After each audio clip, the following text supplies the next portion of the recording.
Welcome back to dine with Ann. ഇന്ന് നമുക്ക് white sauce pasta എങ്ങനെ ഉണ്ടാക്കുന്നത് നോക്കിയാലോ. കുട്ടികൾക്കൊക്കെ ഒരുപാട് ഇഷ്ടമായിട്ടുള്ള ഈ പാസ്ത ഒരുപാട് വെജിറ്റബിൾസ് ഒക്കെ ആഡ് ചെയ്ത് വളരെ എളുപ്പത്തിൽ എങ്ങനെ ഉണ്ടാക്കുന്നത് നോക്കിയിട്ട് വരാം. ഞാനിവിടെ ഒരു പാനിലേക്ക് കുറച്ച് വെള്ളം ഒഴിച്ച് സ്റ്റവിൽ വെച്ചിട്ടുണ്ട്. അതിലേക്ക് നമുക്ക് ആവശ്യത്തിനുള്ള ഉപ്പ്, 2 ടീസ്പൂൺ ഓയിൽ ഇത്രയും ചേർത്ത് കൊടുക്കാം. ഇനി നന്നായിട്ട് തിളച്ച് വരുമ്പോൾ അതിലേക്ക് 1 കപ്പ് പാസ്ത ചേർത്ത് കൊടുക്കാം. നമുക്ക് ഈ പാസ്ത ചേർത്തതിന് ശേഷം ഒന്ന് മിക്സ് ചെയ്യാം. എന്നിട്ട് ഇത് നന്നായിട്ടൊന്ന് വേവിച്ചെടുക്കാം. നമ്മളെടുക്കുന്ന പാസ്തയുടെ വെറൈറ്റി അനുസരിച്ചിട്ട് ഇതിൻ്റെ കുക്കിംഗ് ടൈമും വേരി ചെയ്യും. അപ്പോൾ നമ്മൾ അതിൻ്റെ പാക്കറ്റിൽ ഇൻസ്ട്രക്ഷൻസ് നോക്കിയിട്ട് എത്രത്തോളം സമയം വേണോ അത്രയും സമയം നമുക്കൊന്ന് കുക്ക് ചെയ്തെടുക്കാം. ഇത് നമ്മൾ കുക്ക് ചെയ്തൊന്ന് മനസ്സിലാക്കാനായിട്ട് ഒരു സ്പൂൺ കൊണ്ടൊന്ന് പ്രസ് ചെയ്ത് നോക്കുക. നല്ല ഈസി ആയിട്ട് നമുക്ക് മുറിഞ്ഞ് വരുന്നുണ്ടെങ്കിൽ അത് കുക്കായി എന്നാണ് എൻ്റെ അർത്ഥം. ഇപ്പോൾ എൻ്റെ പാസ്ത നന്നായിട്ട് വെന്ത് വന്നിട്ടുണ്ട്. ഇനി നമുക്ക് ഫ്ലെയിം ഓഫ് ചെയ്യാം. ഇനി ഇതൊന്ന് സ്ട്രെയിൻ ചെയ്ത് ഒരു സൈഡിലേക്ക് നമുക്കൊന്ന് മാറ്റി വയ്ക്കാം. ഈ പാസ്ത വേവിക്കുമ്പോൾ ഒരിക്കലും വെന്ത് കുഴയാതിരിക്കാനായിട്ട് പ്രത്യേകം ശ്രദ്ധിക്കണം. ഒരു പാനിലേക്ക് ഞാനിവിടെ 1 ടേബിൾ സ്പൂൺ ഓയിൽ ചേർത്ത് കൊടുക്കുന്നുണ്ട്. അതിലേക്ക് 2 ടേബിൾ സ്പൂൺ വെളുത്തുള്ളി പൊടിയായിട്ട് അരിഞ്ഞത് ചേർത്ത് കൊടുക്കാം. ഇത് നമുക്ക് ചെറുതീയിൽ വെച്ചിട്ടൊന്ന് വഴറ്റിയെടുക്കണം. ഇതൊരു ലൈറ്റ് ഗോൾഡൻ ബ്രൗൺ കളറായിട്ട് വരുന്നത് വരെ ഒന്ന് വഴറ്റിയെടുക്കണം. ആ വെളുത്തുള്ളിയുടെ ഫ്ലേവറൊക്കെ ഓയിലിലേക്ക് നന്നായിട്ടൊന്ന് ഇറങ്ങണം. ഇനി ഇതിലേക്ക് ഒരു പകുതി സവാള പൊടിയായിട്ട് അരിഞ്ഞത് ചേർത്ത് കൊടുക്കുന്നുണ്ട്. ഇത് രണ്ടും കൂടി നമുക്ക് ചെറുതീയിൽ വെച്ചിട്ടൊന്ന് വഴറ്റിയെടുക്കണം.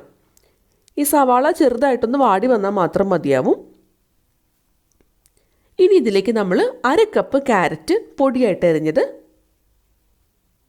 1/2 കപ്പ് ബീൻസ് പൊടിയായിട്ട് അരിഞ്ഞത്, അതേപോലെ തന്നെ ഒരു ക്യാപ്സിക്കത്തിൻ്റെ പകുതി പൊടിയായിട്ട് അരിഞ്ഞത്, ഇത്രയാണ് ഞാൻ ചേർത്ത് കൊടുക്കുന്നത്.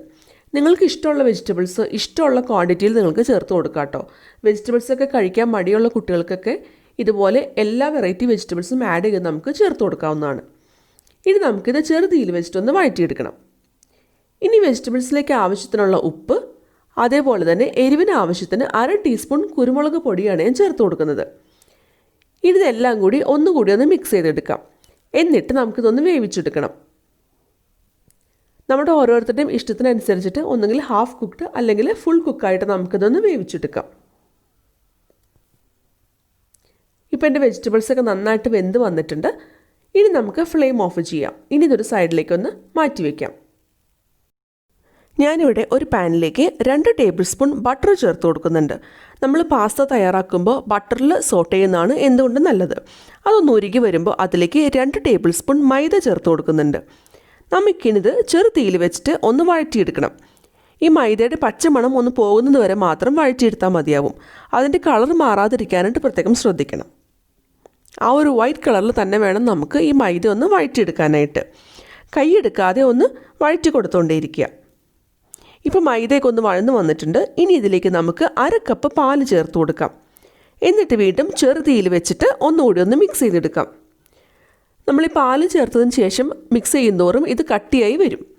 കൈയെടുക്കാതെ ഇളക്കണം. ഒരുപാട് കട്ട പിടിക്കാതിരിക്കാനായിട്ട് പ്രത്യേകം ശ്രദ്ധിക്കുക. ഇപ്പോൾ മൈദയൊക്കെ കുറുകി നന്നായിട്ട് വന്നിട്ടുണ്ട്.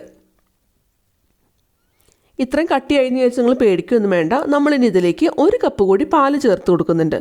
അപ്പോൾ നമ്മൾ മൊത്തം 1.5 കപ്പ് പാലാണ് ഈ ഒരു പാസ്ത തയ്യാറാക്കാനായിട്ട് ചേർത്ത് കൊടുത്തിട്ടുള്ളത്. ഇനി ഇതൊന്ന് മിക്സ് ചെയ്ത് കൊടുക്കാം.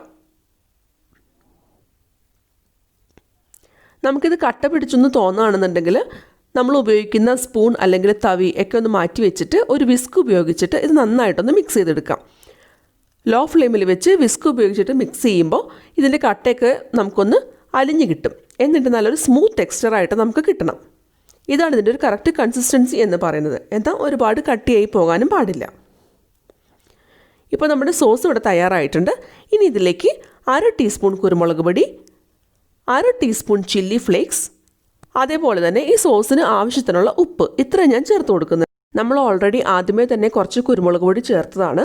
അപ്പോൾ വീണ്ടും നമ്മൾ എരിവ് ചേർക്കുമ്പോൾ ഒന്ന് ടേസ്റ്റ് ചെയ്ത് നോക്കിയിട്ട് കുട്ടികൾക്കൊക്കെ പാകത്തിന് അഡ്ജസ്റ്റ് ചെയ്ത് വേണം ചേർത്ത് കൊടുക്കാനായിട്ട്. വെജിറ്റബിൾസിൽ മാത്രമാണ് നമ്മൾ നേരത്തെ എരിവ് ചേർത്തിട്ടുണ്ടായിരുന്നുള്ളൂ. ഇപ്പോൾ നമ്മൾ സോസിലേക്കും പാസ്തയ്ക്കും ആവശ്യത്തിനുള്ള എരിവാണ് ചേർത്ത് കൊടുത്തിട്ടുള്ളത്. ഇനി നമുക്കൊന്ന് മിക്സ് ചെയ്തെടുക്കാം. ഇപ്പോൾ നമ്മുടെ സോസ് ഇവിടെ തയ്യാറായിട്ടുണ്ട്. ഇനി ഇതിലേക്ക് നമ്മൾ നേരത്തെ സോട്ട് ചെയ്ത് വെച്ചിട്ടുള്ള വെജിറ്റബിൾസ് ചേർത്ത് കൊടുക്കാം. ഇനി ഇത് രണ്ടും കൂടി നമുക്ക് ലോ ഫ്ലെയിമിൽ വെച്ച് ഒന്ന് മിക്സ് ചെയ്തെടുക്കാം. ഒരുപാട് സമയം വഴറ്റേണ്ട ആവശ്യമൊന്നുമില്ല. വെജിറ്റബിൾസൊക്കെ ഓൾറെഡി കുക്ക്ഡാണ്. അതേപോലെ തന്നെ സോസും കുക്കായിട്ട് ഇരിക്കുന്നതാണ്. അപ്പോൾ ഇത് കട്ട പിടിച്ച് പോകാതിരിക്കാനായിട്ട് പ്രത്യേകം ശ്രദ്ധിക്കുക. ഈ ഒരു ക്രീമി കൺസിസ്റ്റൻസിയാണ് നമുക്ക് ഈ സോസിന് ആവശ്യം. ഇനി ഇതിലേക്ക് നമ്മൾ വേവിച്ച് വെച്ചിട്ടുള്ള പാസ്ത ചേർത്ത് കൊടുക്കാം. ഇനി ഇത് എല്ലാം കൂടി ഒന്ന് മിക്സായി കിട്ടുന്നത് വരെ ഒന്ന് ഇളക്കി യോജിപ്പിക്കാം. നമ്മൾ പാസ്ത വേവിക്കുമ്പോൾ ഒരുപാട് വെന്ത് കുഴഞ്ഞു പോകുകയാണെന്നുണ്ടെങ്കിൽ നമുക്ക് ഈ ഒരു കറക്റ്റ് കൺസിസ്റ്റൻസി കിട്ടില്ല. ആ കാര്യം മാത്രം ഒന്ന് പ്രത്യേകം ശ്രദ്ധിച്ചാൽ മതി.